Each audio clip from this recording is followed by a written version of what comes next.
Novus, the new voice. Vox Novus, the new dimension. Vox Novus, thought and movement leaders who will share from their experience and offer tools to help us navigate our rapidly changing world. My name is Victor Fuhrman. Welcome to Vox Novus, the new voice. The year 2020 was unprecedented in so many ways. As 2021 marches forward, we reflect on the lessons and lifestyle changes associated with COVID-19 that helped us to reevaluate what is important and what is not. For many, it afforded the opportunity to become more mindful and employ ancient tools that enhanced mindfulness, such as meditation, journaling, and other forms of relaxation. Are there new tools that combine ancient wisdom with modern technology to afford a deeper state of presence and healing on all levels of mind, body, and spirit? My guest this week on Vox Novus, Dr. Patrick Porter, says we may brain tap and achieve this. Dr. Porter is an award-winning scientist who has devoted his career to mental health and researching the brain. Dr. Porter's contributions to functional neuroscience are paving the way for Brainwave Entrainment, a new enhanced meditation practice that brings mindfulness to the next level. He is the recipient of the 2011 Lifetime Achievement Award from the Interdisciplinary Association of Functional Neurosciences and Rehabilitation. As the creator of BrainTap, Dr. Porter has emerged as a leader in the digital health and wellness field. BrainTap's digital tools and mind development apps use proprietary algorithms that have made tremendous advances in mastering peak performance and bettering mental, physical, and emotional health. BrainTap has been praised for helping people improve mental clarity, sleep quality, and energy levels. His website is braintap.com, and he joins us this week to discuss his path, experience, and creation. Please welcome to Vox Novus Dr. Patrick Porter. Welcome, Dr. Porter. Oh, thanks. Thanks for having me here. Dr. Porter, your bio shares that the seeds of BrainTap came from what your father shared with you and your siblings growing up. Please share your early path into the mysteries of the brain. Well, my father was a chronic alcoholic. I mean, he tried everything to stop. And when the church elders came over, actually one of the priests and nuns came over and said, "Hey, Michael, we're going to teach you how to do technology-driven meditation." My dad actually stopped drinking. And he still continued to go to AA for support, but he found out that he needed to relax. And he thought, well, if it's good enough for me, it's good enough for the 9 children that I brought into the world. And so we would get together on a daily basis and we would practice this meditation with him. And it really changed the way I thought. I was a very negative kid. I mean, I was held back in 2nd grade. I thought everybody was against me. And it shifted the whole way that I thought about it as soon as I could get my body to relax. I didn't realize as a kid what stress was or how that felt, but when you have a dysfunctional family, it shows up in many ways. For me, it showed up as being a troublemaker, but as soon as I realized I could get up in the morning, focus my attention, even at an early age of being 12 years old, I started to refocus myself and using affirmations, and it changed the way my brain functioned. I became an honor roll student, a 3-sport captain, got a scholarship. I mean, everything changed, and I can go right back to learning how to meditate the way that my father taught me. And how old were you when you had that first experience with your dad? I was about 11 years old and started actually recording my own sessions at 12. That's wonderful. So prior to the creation of BrainTap, what was your work focused upon? Well, I went to school first for electronics. So when people say, "Why do you have this technology in here?" I was one of those kids that liked ham radios, CBs. I grew up, if there was such a thing as a geek back when I went to school, that would have been it. But I was also into sports, so I was kind of an anomaly because I went to school for electronics. But I kept helping my father with his seminar business. He actually went from being in the program of this meditation to actually leading. It was called the Silva Method, and he became an instructor. So I was doing that with him part-time. And then that led me to working with the Arizona Health Council, where I worked with suicidal teens and pregnant teens. And I did that for a couple of years and realized that even though it was fulfilling, I really loved helping people doing something similar to this. And I worked for a company called Light and Sound Research, and we developed the very first portable light and sound machine back in 1986. Wonderful. What did that do? Well, it's really the predecessor to BrainTap in that it used light and sound. The EEPROM chip just came out, which is a programmable microchip that we could actually make. So we're one of those stories where in the back room, we're building these devices and selling them at the front door, and it all started that way. And it basically used light and sound, but it only used two of the algorithms that we have today. So we've been enhancing it since then. So this was an early device that we did. And the combination of light and sound produces what type of effect? Well, there's something in physics called entrainment. This happens with everything. It could happen from nature to things that are, everything in the known universe is vibrating and oscillating. So when two things are close together, it works like a tuning fork. And if one tuning fork starts that vibratory frequency, if there's a fork next to it, it will start to vibrate at that rhythm and cadence. So what it's doing is it's balancing the brain, helping the person get into a state very much like meditation, although some people would argue it's not meditation because you don't have to do anything. The process does it for you, but you're in the physiological state of meditation, which helps you with focus, concentration. And when we talk about brain entrainment, as we get older, what happens is there's certain brainwave frequencies that tend to become less responsive. And the one that's most important is called SMR, sensory motor rhythms. It has to do with your vestibular system. So one of the things BrainTap does, it helps you with balance and focus. And when we work with the elderly for dementia, we find that it helps with focus, concentration, and memory. So we have a lot of different, over the years, we've worked with autistic children all the way up to autism. We work with sports and professional athletes. We have a program going right now for Olympic athletes. We're doing a research project for concussions because we show that we can help the brain to rehabilitate after a concussive experience. And would that also be effective for those who play football? Oh, yes, very much so. So yeah. Anyone in sports, anyone who sustains any type of impact to the head, to the cranium, would benefit from this program. Yes. All of those experiences that you had as a child with your dad, then working with your dad in terms of those, the Silva method and the different seminars and helping people, what led to the modern BrainTap? Well, what happened was I had a company that I ran for a number of years, a franchise company, and in 2002, actually, I sold part of that company. Then in 2006, they bought me out, and I was on my own, really doing my own thing. And then in 2013, that company decided to shut their doors. And of course, it was my life's work, so I picked it back up. And I thought, now I get a chance to do what I always wanted to do. You know, when you get complacent, we had the same light and sound machine for over 25 years, no changes to it. It works so well, it's one of those things where you're just using it. So then I got to make a shift. And what's happening now in neuroscience, we have so much more technology today to measure the brain, what's going on with the brain, how is the brain changing, that we're able to introduce things like the lights in the ears, frequency response, meaning there's solfeggio frequencies, there's Noget frequencies, all these different frequencies the body responds to. We can now measure them through things like heart rate variability, EEG machines, HRV. All of these different tools help us to understand how the nervous system is functioning. And because 70% of your nervous system exists in your brain, that's why the connection is there. So we're working with the brain, and it translates down into the body. You started talking a little bit about brainwave entrainment. Let's talk a little more about that. What are the various waves that we're looking at here? Well, there's four primary ones that people talk about. And now, thanks to MIT, we're gamma is now in the conversation, which is the fifth one.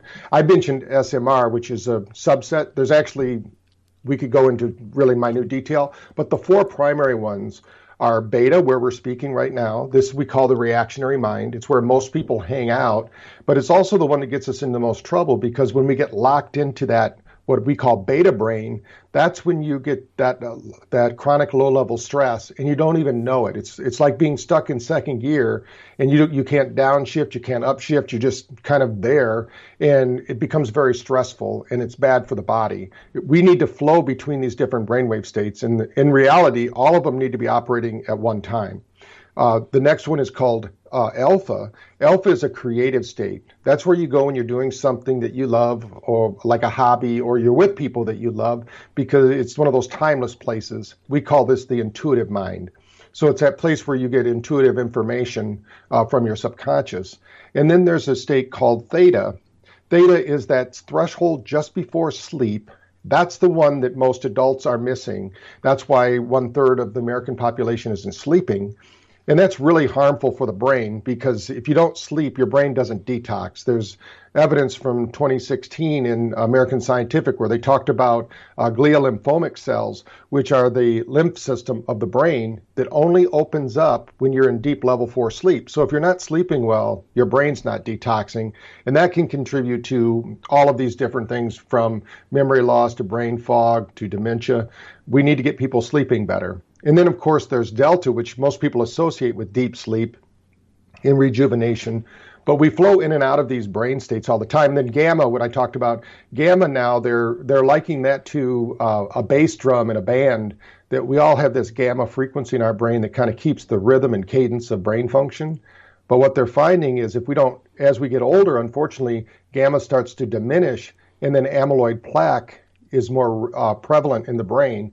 And they found that if you are experiencing this 40 hertz frequency, whether through light and sound or one or the other, that it can affect and break down this amyloid plaque. So brain science is coming to a new level, because obviously we all have brains, and we're all getting older. So people are trying to figure out, hey, how can we keep our brain functioning at its highest level? And they're associating that with, think of each of these brainwave functions like Wi-Fi networks in our system. They tell our body what to do. Just in general, for the listeners, if you're an alpha, for instance, when you're having a great time, your brain is being programmed, or your brain is instructing your gut, which your gut makes your neurotransmitters.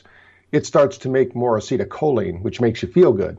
And then when you're in theta, it makes more GABA, which helps you to sleep deeper. So each of these frequencies actually tell the body what to do. And if they're out of balance, then we're not making the right neurochemicals that we need. So in essence, beta waves are like what they call in Eastern meditation monkey mind, where you're just jumping around and reacting all the time. Exactly. Yeah. A lot of people think that that's the mind that controls the show, but science is showing us that it only controls 5% of our reality. So our subconscious is controlling the rest. That would be those other brainwave states, because we're not really controlling our heart, although we can think stressful thoughts and get our heart to beat faster, or we can work out and make it beat faster.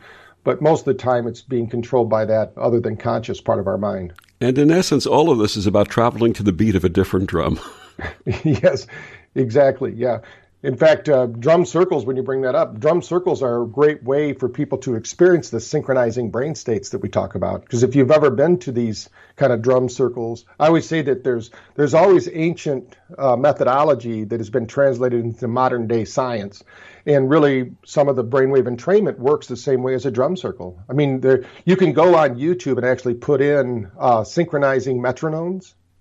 And what happens is you'll see how even they don't know why this works in physics, but our universe is always synchronizing. It's trying to. It's either going in or out of of synchronization. But you see in this video where they set up 200 of these metronomes. They start them all at different times, and then within 4 minutes they synchronize.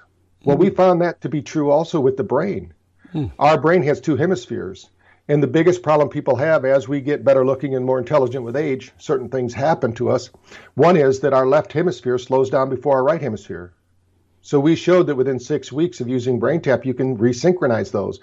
But it was such a profound discovery for us that we started every session with BrainTap with the synchronization of at least 4 minutes, because we found it took about 4 minutes for the hemispheres of the brain to synchronize. And then we found out, somebody said, well, you know what? They do this on the internet through the metronomes. So it's something that's happening out there in our physical world without us really realizing it or knowing about it. Is this related all to what's been called Schumann's resonance? The Schumann Residents, yeah. I jokingly tell people if you're on my spaceship and we're flying to Earth, the Earth has a frequency response of 0.01 to 100. And the mountains have a 7.8 hertz frequency response, which they call the Schumann frequency. It's the frequency of the planet. If we were to average it all out, that's what the planet would resonate at. And some people are saying that's speeding up, but it's wherever you're at of the planet, different places on the globe resonate at different frequencies. Like a violent eruption of a volcano would be around 100. So there's different ones as we travel around the world and the different activities that are happening on the planet. But is it good for us to be in tune with that base resonance? Oh, yes. Yeah, there's so many different studies that show just being in harmony, that alpha theta, and that happens to be theta. So when you're in the earth frequency, and some people do this just by walking out and getting their bare feet on the earth. They call this earthing. Earthing, yeah. And we've actually measured it with voltometers because we all carry energy in our body and it can be measured, the resistance. And when we're in our homes and we're getting bombarded by our Wi-Fi and all of that, we're actually collecting energy. Our body actually collects energy from sound and light all the time in frequency. It's converting that into energy all the time.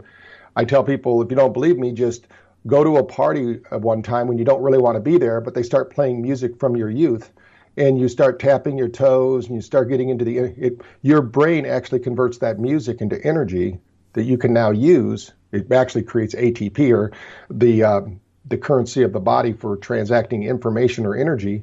And we're doing that all the time. So the earth has a frequency, and this Schumann frequency happens to be one of the most healing. In fact, in science, they would call it the parasympathetic system. That's the heal, digest, rest state of consciousness, which is very good. I mean, if we could get people in that frequency when they're healing, like after surgeries, they've actually shown that they accelerate that healing. It happens quicker at that pace. When you're in a beta state or stressed out state, that's why I don't understand in the hospitals.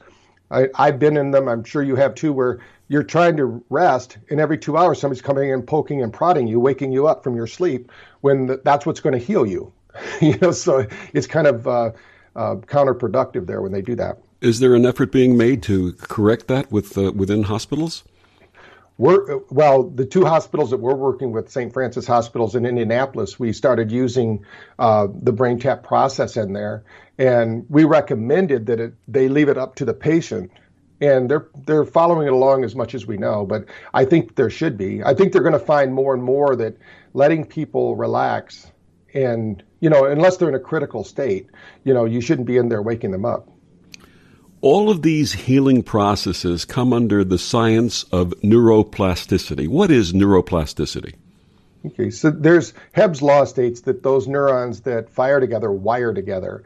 And as we grow up, these networks of neurons continue to perform their function. So think of them as circuits. When we learn to speak, we have a circuit for speaking. Actually, we have a circuit for learning how to speak, right? When we see a little child, like my grandkids, when they started speaking, I was amazed. One day they're babbling, the next minute it seems like they're talking in full sentences and understanding everything. Well, then at about 7 years old, unless you learn a second language, that circuit shuts down. So if you know somebody like our science officer, Dr. Sadral, he speaks 6 languages. He traveled through India with me for 3 weeks. At the end of the 3 weeks, he's speaking Hindi. Nobody taught him how to speak Hindi.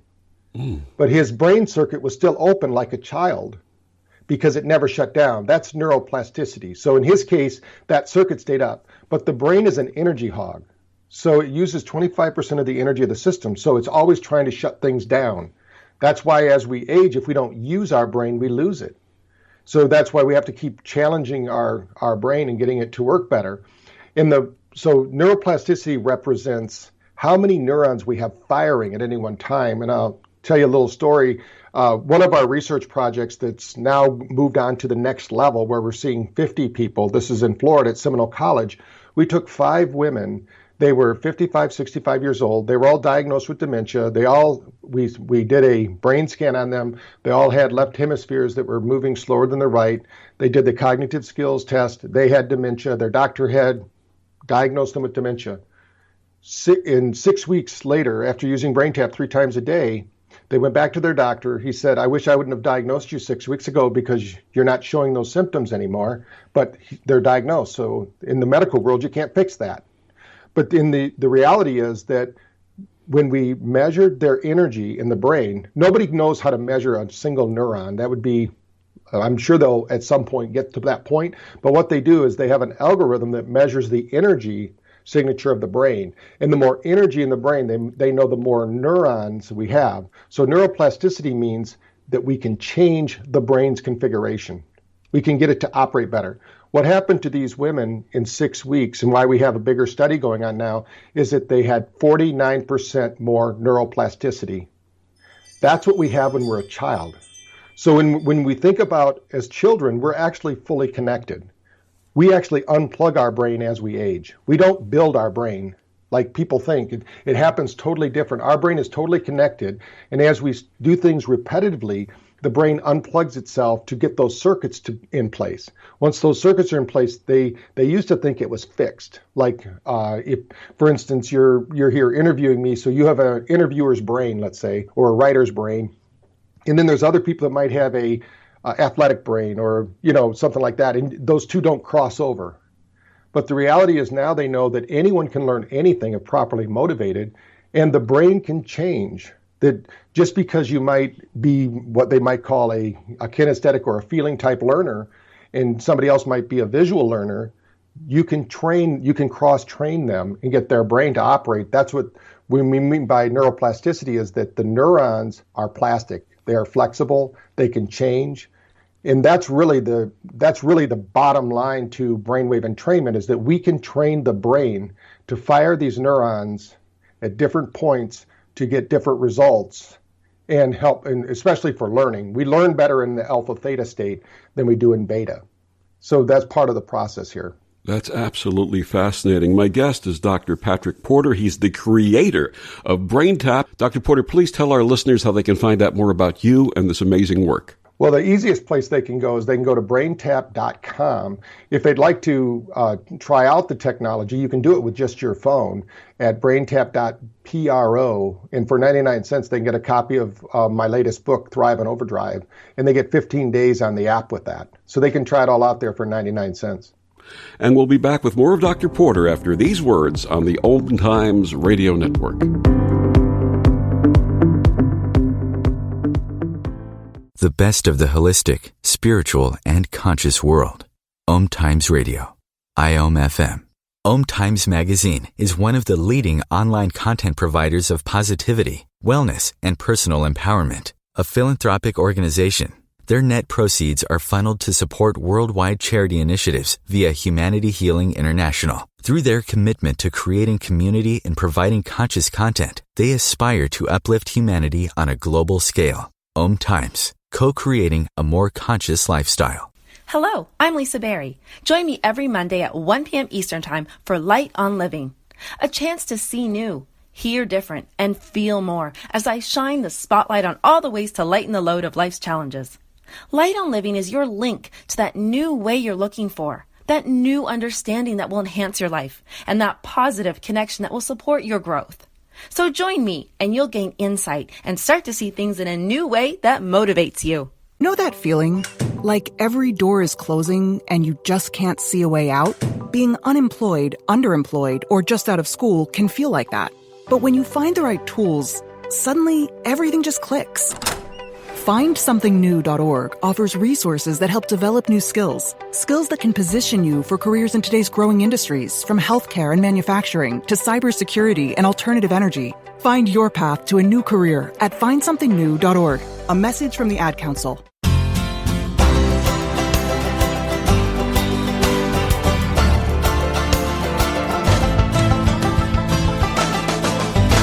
Back on Vox Novus, my guest this week is Dr. Patrick Porter. He's the creator of BrainTap.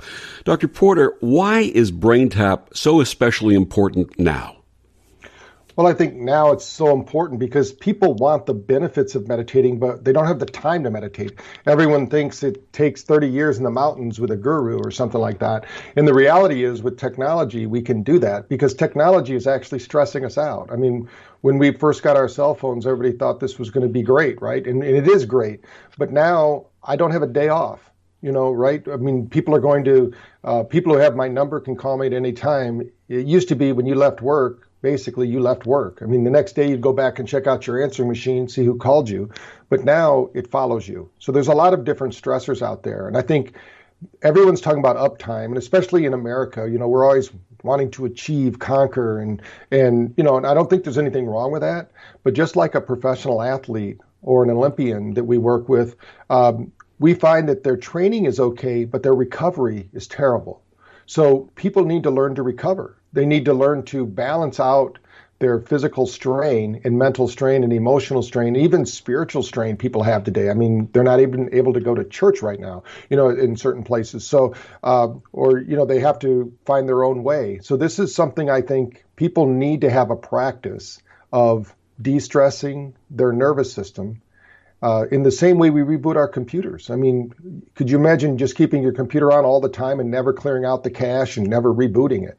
I mean, people do that all day long. We need to think about that with our own consciousness. We need to take time to reboot. What does more than a year of pandemic stress do to our health on all levels?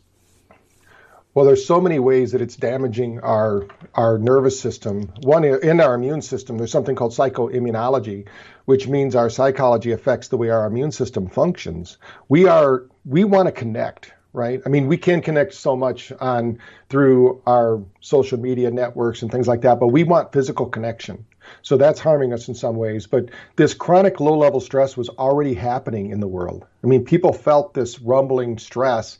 And now it's just escalated because fear. I mean, when you walk outside the house, now we don't know if our neighbor's going to give us coronavirus or if we're going to pick it up off the shelves at the grocery store or, in whatever your belief is about it, it's still going to be there. It's going to be the top of your mind awareness. And, that's going to put a damper on how your immune system works. I don't know if you know Dr. Emoto's work. He wrote the book, The Secret Life of Water. Yes. It's an awesome book. And for my own personal podcast, I just interviewed his research scientist because I knew Dr. Emoto when he was alive. And he said that the coronavirus, he shows these crystals and how when water crystals form, when you think certain thoughts, like when you think of joy and compassion and these positive statements, love, they make these beautiful crystalline structures. But if you think hate or fear, it makes these horrific, almost demonic-looking structures. And what was interesting to me was they took, in their lab, they took coronavirus. And, of course, it looked kind of nasty. But when you put coronavirus with fear, it was terrible. I mean, it looked like the most demonic thing you've ever seen. So what's going on out there in most cases is a lot of fear-mongering out there about it. And that's affecting people. We're 70 to 80% water, depending upon the book you read. Now, what they showed was when you put compassion or love or acceptance with that same print of COVID, it neutralized it. It actually neutralized it. So that's what I'm saying. People can neutralize this. We have such a powerful immune system. We have powerful thoughts that we can think all day long, and we can raise our, if you want to call it, vibratory frequency. There's a reason. There's a friend of mine too. They call him the Iceman, and Wim Hof, he does this breathing exercise, and they've actually injected him with poisons. And if he does this breathing technique, he neutralizes those poisons in his system. So our bodies are, incredibly made. We have an innate intelligence that really helps us do something. But if people are so locked into the fear or locked into the frustration or the anxiety, I mean, people are losing their jobs, they're self-contained, they're self-quarantining. I mean, that's dampening our immunity, really. And that hurts our stress response. So we need to, in order for our body to thrive and our minds to thrive, we need to be challenged. So we need to get, the best thing they can do right now is start some kind of practice of meditation to relax. They can do that as simply as turning on some classical music. There's something called the Mozart effect. which shows that you can entrain the brain with just music alone, 10-cycle music. So this music, you can get it free on YouTube if they can't afford anything, and just sit down and listen to that. Work through that monkey mind. Those thoughts aren't that, you have to work through that chatter, as you talked about earlier, that people have sometimes when they're in beta, but eventually that will clear out and you'll find that inner center, that inner peace. And of course, that's what we're designing. Once you have that, we possess inside of us the most powerful pharmacy on earth. Our brain can release 30,000 different neurochemicals if we're in the right physiological state. But if we're in a state of fear, frustration, and anxiety, that's at high beta, we're going to create that cortisol and those other stress hormones. And all you have to do is look to nature. If we look to salmon, every year the salmon have to swim upstream. You know, they have this initiative to go fertilize the seeds where they were born, right? So, but they die within 2 hours of doing that. And that's because the whole fight all the way upstream just to get back to that one place, drop off their, fertilize those seeds, their job's done, and they die within 2 hours. And that's because of cortisol in their system. So people are experiencing these stress hormones, these stressors, without any break in the action. So it's almost like everybody's training for the Olympics, but nobody's taking time to recover. So we have to have this time to recover. And there's so many ways now that we can do it. I mean, technology and the internet has provided us some ways. I mean, obviously it'd be best to get out there with other people, but if you can't, you can get onto the internet and find some really good free resources. You talked about the importance in technology, taking a computer, clearing the cache, rebooting the system. And we're talking about some ways that we can sort of reboot our brains after this year of COVID anxiety and stress. What are some of the other techniques that we can use? Well, one thing is that you should be turning off the lights at night. How you prepare for sleep is so important because sleep is such a key ingredient to our health and vitality of our system. But what's happened during COVID is people start binge watching television. Before they know it, it's 1 or 2 in the evening. They roll out of bed in the morning without getting dressed, and they just start their job. So the first step is start turning off the lights in your home. Turn off your television at least an hour before you go to bed. Do something else to unwind so that when you get into bed, you're ready for bed. Some people will go right from watching television right to sleep, and their brain is in this high beta state, and they're not able to make the transition into deep sleep. The other thing I recommend people do is learn to wake up without your alarm clock. When you use your alarm, you have set up something called anticipatory stress. So imagine you told yourself at night you're going to wake up at 7 o'clock in the morning or 6 o'clock in the morning. So you set this obnoxiously loud alarm, or get an alarm. They have alarms that actually wake you up with light. There are, that slowly bring the light in the room up. So your body is waking up the way that we used to wake up during ancient times. They didn't have alarms. I mean, of course, the farmers might have had roosters, but I've had roosters, and they do that all day long, not just in the morning. So, and all night long too, for that matter. So in the process, we need to get back, because that anticipatory stress, if you wake up first thing in the morning to a loud, obnoxious sound of the alarm clock, you just basically lit up your nervous system, put it into fight or flight. And then depending upon how healthy you are and how healthy your nervous system is, you're able to rebalance and get back into that neutral state again. But if you picked up your phone right away, so we also recommend that you don't look at your phone for the first 45 minutes to an hour. Let your body reacclimate to the day. Wake up to the day. Drink some water first thing in the morning. Get the body going. Do some stretching, some exercises. Do something to move your body. Get outside. One of the best things, we talked about this earlier in the call, get outside and ground yourself if possible. These are all things that are super important to get your body acclimated. And if you're working from home, get up and dress as if you're going to work. Because the brain, it needs to know that your home life isn't your work life. Right now, a lot of people, it's so confusing. They basically open up their laptop on their couch, the same place they were just watching their movie last night. They need to set up a place where they work from home, where it's actually a work environment. And if people are studying from home, I also recommend that you set up a place where they study, where it's not in front of their television, different things, because we all know now that multitasking isn't really multitasking. It's doing two things poorly. So we need to do one thing very well. And if they follow just those simple steps, they're going to find that they're going to have more vitality. They're going to feel better. And in the middle of the afternoon, we are predetermined to take a nap, but most people don't. So we do, of course, with BrainTap, we found that we can reclaim about 80% of the energy of the system if you do a 20-minute session in the middle of the afternoon. Now, there's a physiological reason that we get tired in the afternoon. It's not just because it's tea time or it's time to have a coffee. It's because at 2 o'clock in the afternoon, we have a drop in temperature. Everybody does. Wherever you're at around the world at 2 o'clock or around that time, it drops. Just like at 3:30 every morning at night, 3:30 a.m., everyone has there's a uptick. Your body is actually recalibrating for the next day. That's why a lot of people will wake up around 3:30, 4 o'clock in the morning, and they think that it's a bad thing, but they're just waking up. They're not able to go back to sleep because of the stress that they're experiencing.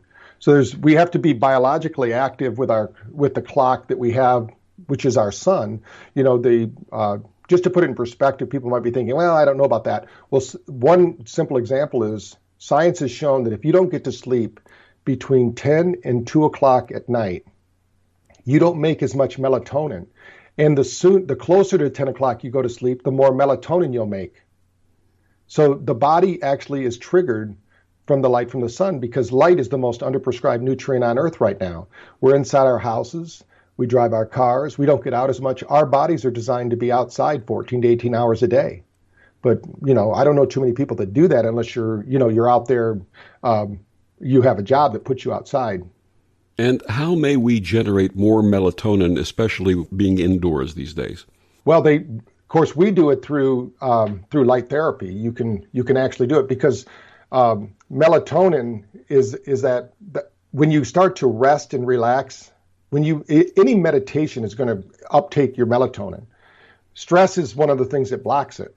So anything you can do that can de-stress will get that balance. Melatonin isn't just in the brain either. Melatonin's throughout the whole body. Every cell of your body actually responds to melatonin and what's happening. So anything you can do to de-stress the body is going to help you to produce the adequate amount of melatonin that you need. What are some try-at-home mindfulness and mental health hacks that we all may engage in? Well, one that I mentioned already is get some classical Baroque music or some New Age kind of music that doesn't have words in it, or if you listen to something that has like some maybe spiritual chants or something like that, that would be fine too. But something that's music can take us out of ourselves.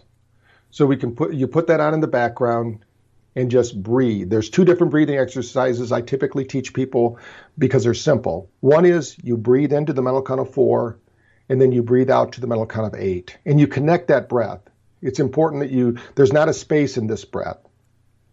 What happens is when we breathe in, we actually trigger that fight or flight response. So that's okay, but it's only for 4 seconds. And then we breathe out for 8.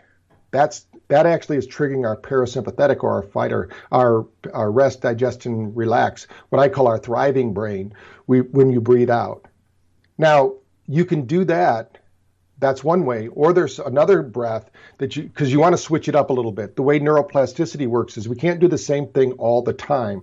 So you need to have a few different practices. It's like going to the gym. If you do the same exercise all the time, the muscles get fatigued and there's no more growth there. So that's why you have to change it up. One day you do arms, the next day you do legs and things like that.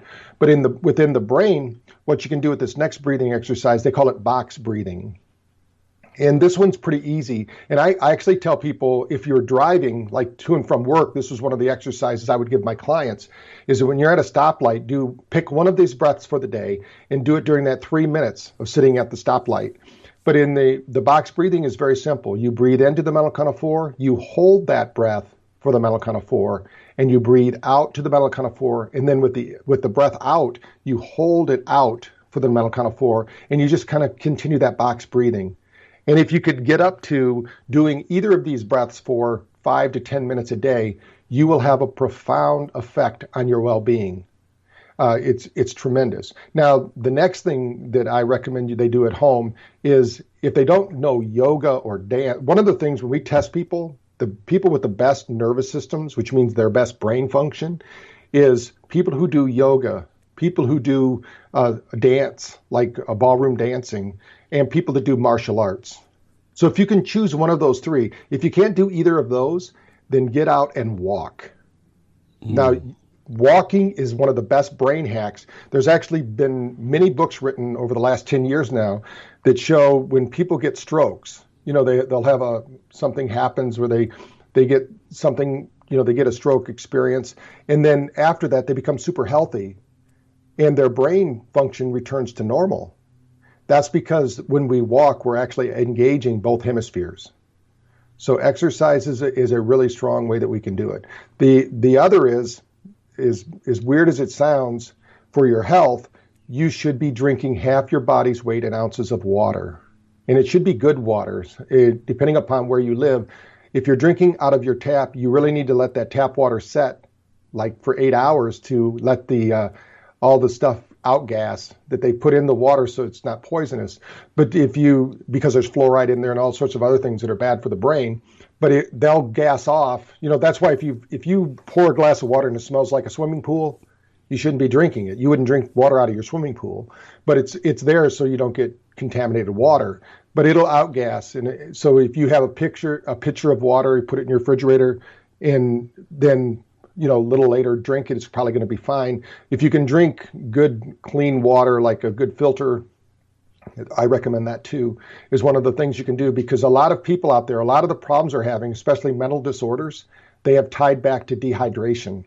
And I must tell the listeners that drinking soda or drinking coffee, black tea, doesn't mean you're drinking water. You can drink herbal teas. A lot of the herbal teas, they say, can be used just like water, but our body needs water. And there's actually a really good book called Your Body's Many Cries for Water. And if somebody's suffering from depression or anxiety and those things, that's one of our first things at the clinic we have people go do. My guest is Dr. Patrick Porter. He's the inventor of BrainTap. We'll be back with more of Patrick after these words on the OMTimes Radio Network.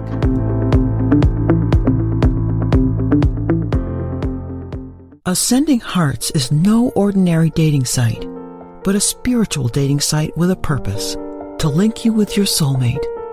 We engineer the serendipity so you can trust that you will attune with someone that has the same matching vibration as you. Ascending Hearts, the conscious dating site for the spiritually aware. Try Ascending Hearts for free. ascendinghearts.com. A social distancing tip. Putting distance between yourself and others is critical to slowing the spread of coronavirus. So here are ways to stay in contact without the physical contact part. Call, send a text, set up a video conference, post on social media, dedicate a song on the radio. If you have symptoms of fever, dry cough, and shortness of breath, call your healthcare provider before going to their office. For more info, visit coronavirus.gov. Let's all do our part, because we're all #AloneTogether. Brought to you by the Ad Council. Humanity Healing International is a small nonprofit with a big dream. Since 2007, HHI has been working tirelessly to bring help to communities with little or no hope. Our projects are not broad mandates, nor are they overnight solutions, but they bring the reassurance that no one is alone and that someone cares. To learn more, please visit humanityhealing.org. Humanity Healing is where your heart is.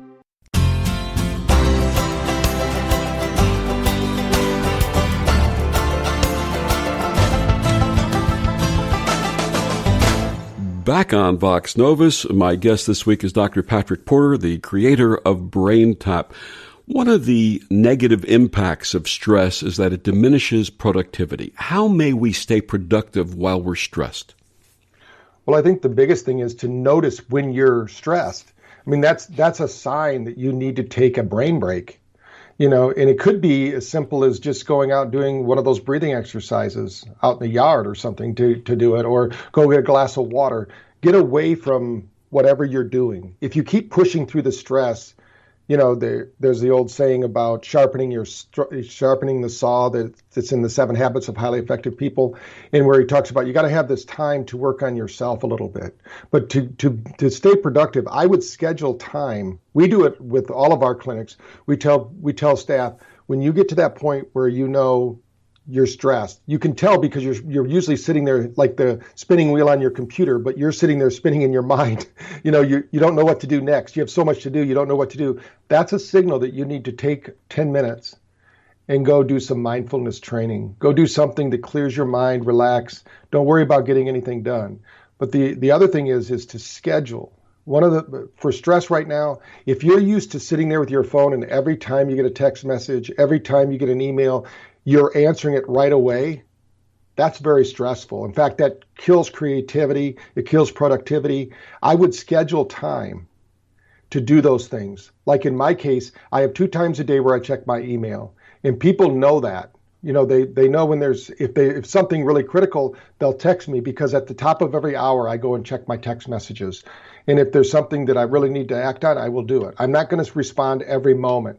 But we live in a society right now of instant gratification, right? You send a text message, you think the other person has nothing to do, they should just answer you. Well, they think the same thing about you, and those are very stressful. So figure out if technology is driving your heightened stress. You can do something about that.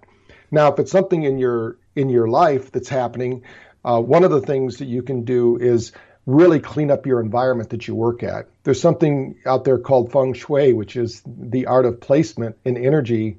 They call it qi, right? That flows through it flows through your whole body and through your own home, through everything that all living things emit this energy. It's not just on the Force with Star Wars and things like that.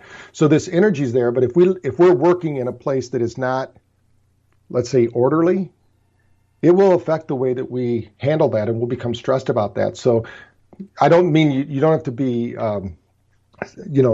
so anal about it that you've alphabetized your counter space and things like that. But you really need to have a clean space that you work on, and a place where you can when you're doing certain things, you should have a place for everything. Don't try to do everything in one place.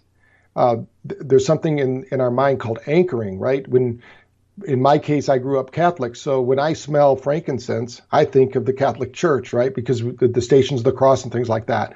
And when I go to India and they're burning champa or something like that, and I go into one of the ashrams or something like that, I think of, going back to those kind of experiences. So you can also set up your environment with certain sense frequencies.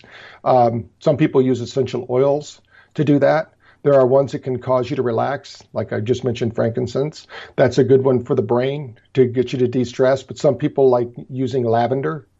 Those are really good ways to make it more productive and calm you down. When we teach people to go through stress-free childbirth, we have them pick out a scent that they have, so that when they start feeling the stress of childbirth, they just smell that scent, and it relaxes them. So I tell people, condition yourself by, when you do your mindfulness practice, have that smell or that scent that you're going to use to de-stress. So you have an anchor that's a positive anchor, that's going to cause you to de-stress. No, those are a few things. I mean, there's a lot of ways that you can do it. The main thing is to really budget your time. Figure out what you really want to accomplish and be honest with yourself. Don't make a to-do list that an army of 500 couldn't complete in a day. Put the things down that you really think you can do, and then go after those things and really celebrate your victories. Don't celebrate or don't beat yourself up because you didn't get 5 of the things done. Celebrate the 5 that you did get done if you had 10 on the list. Absolutely. How may we use mindfulness to enhance both our professional and personal relationships? Well, the main thing is that we tend to project onto others either what we like or dislike about ourselves. So if we start to, in the mindfulness practice, a lot of it is, turning inside, figuring out what's coming through. I always tell people it's not what happens to you, it's what happens through you. So what are you sensing and feeling? Are you projecting things onto other people? I find that when you start to love, appreciate, and honor yourself, you'll find those relationships will be attracted to you.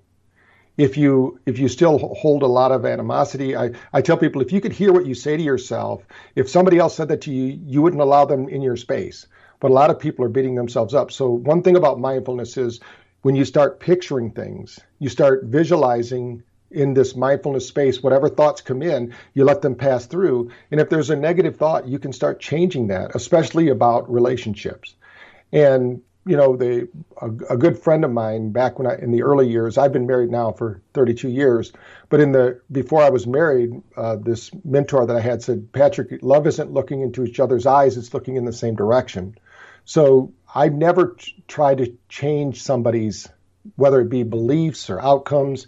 I mean, I want to find people that are moving in the same direction as me. So what I find is when you start doing things that you love to do, that are healthy for you, that bring about a positive change in your own personal life, you'll find the relationships that will do the same thing. But if you're trying to create, or you're trying to fix somebody, or you're trying to change somebody, that's not going to happen. I mean, it might happen, but I've never seen it really work out long term. So when you're in that mindfulness state, when you create the vibratory frequency of peace and calm and relaxation, you're going to be the anchoring force in that relationship. Don't look for somebody else to do it. You be the anchoring force of peace. There are certain people, you just get around them and you go, I'm so relaxed around you. I can just tell you anything. I'm so comfortable. That's because that person has cultivated that. Now, they might not even have a practice. They might just naturally do it.